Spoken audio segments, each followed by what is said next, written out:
Have you ever wondered why a traditional phone call can't just, ring inside your web browser? It seems like it should be simple, right? But the truth is, there's a huge technical divide between the old world of telephony and the modern web. In this explainer, we are going to build the bridge to cross that gap, piece by piece. So here's the plan. First, we'll look at exactly why a call fails.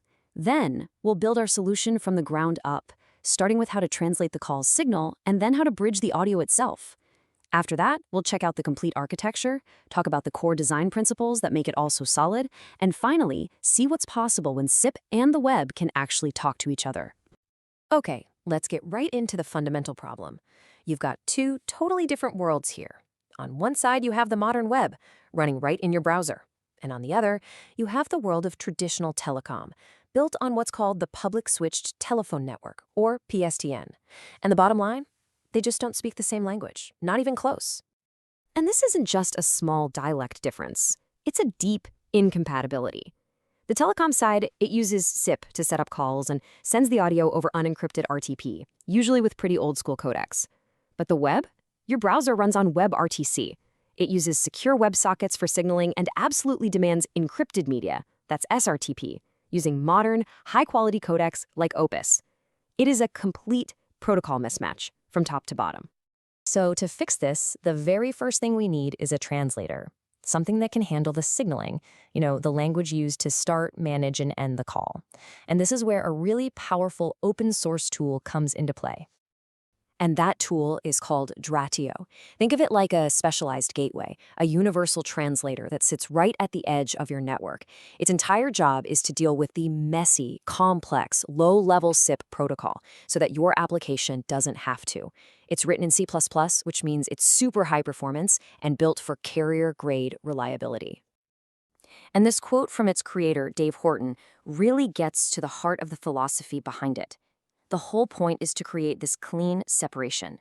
Drachtio handles the chaotic SIP world, and that frees up developers like you and me to just focus on building our actual application logic, using familiar tools like Python.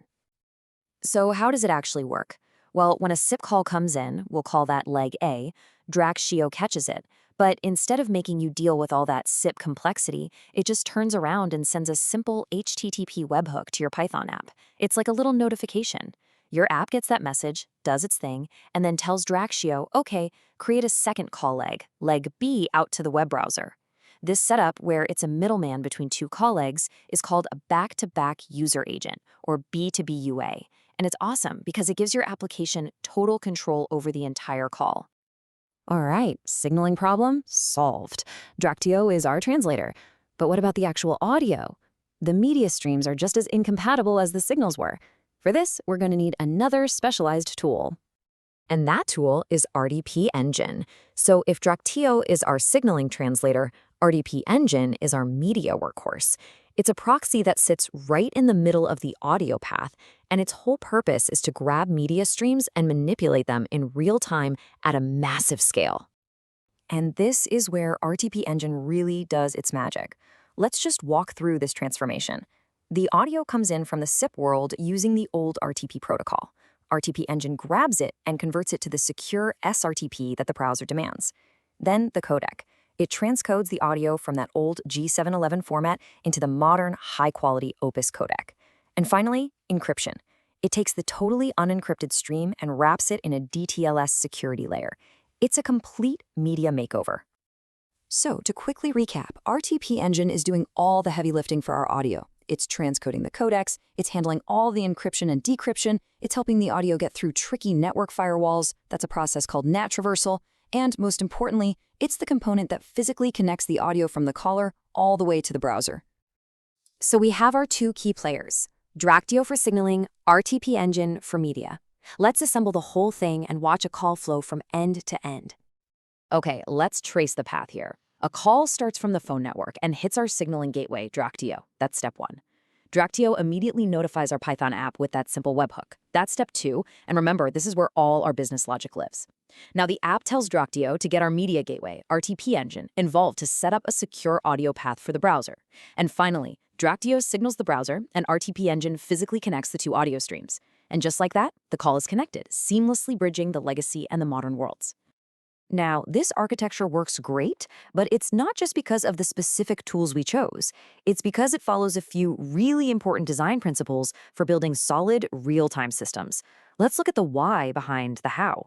First and foremost, separation of concerns. We have one tool for signaling and a completely separate tool for media. They each do one thing, and they do it incredibly well. Second, abstraction. Our Python app knows nothing about SIP or SRTP, and it doesn't have to. The gateways handle all that complexity. And finally, using purpose-built tools. We're standing on the shoulders of giants here, using powerful, mature open-source projects instead of trying to reinvent the wheel from scratch. When you combine these principles and these tools, you unlock something truly powerful. You effectively tear down that wall between traditional telecom and the modern web once and for all. The end result is that you get the absolute best of both worlds. You have the reliability and the incredible reach of the global telephone network combined with the flexibility and rapid innovation of web applications. You can build contact centers, amazing communication tools, really anything you can imagine right in the browser.